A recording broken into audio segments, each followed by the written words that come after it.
So how did you get into punk?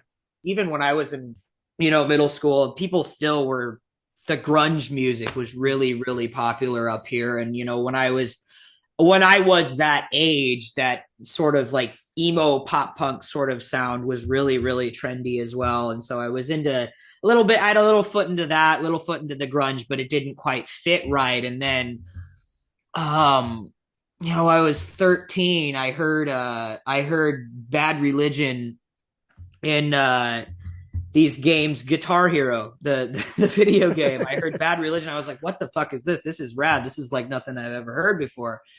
And after that it was Rancid, NoFX, Black Flag, Dead Kennedys, and it was just like shit, this is it.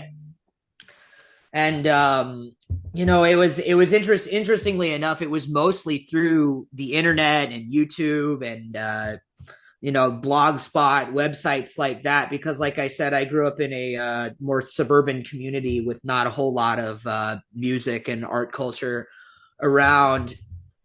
And I was for pretty much most of my adolescence the only punk kid I knew. Mm-hmm.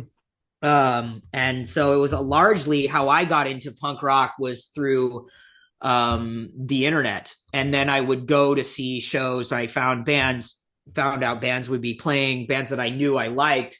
And, sometimes I would meet other kids there that were also the same age. It's like, oh, hey, I also got into punk rock through the internet and stuff like that. Or, even I started playing guitar and bass when I was in middle school. Through the music lessons place I was taking lessons at, I would also sometimes meet other kids there that, had the similar experience. And that's how I started my first band. We played our first shows and all that stuff. But yeah, it was a lot of it honestly had to do with the internet. And maybe that's kind of something that pushed me towards, giving back via the internet.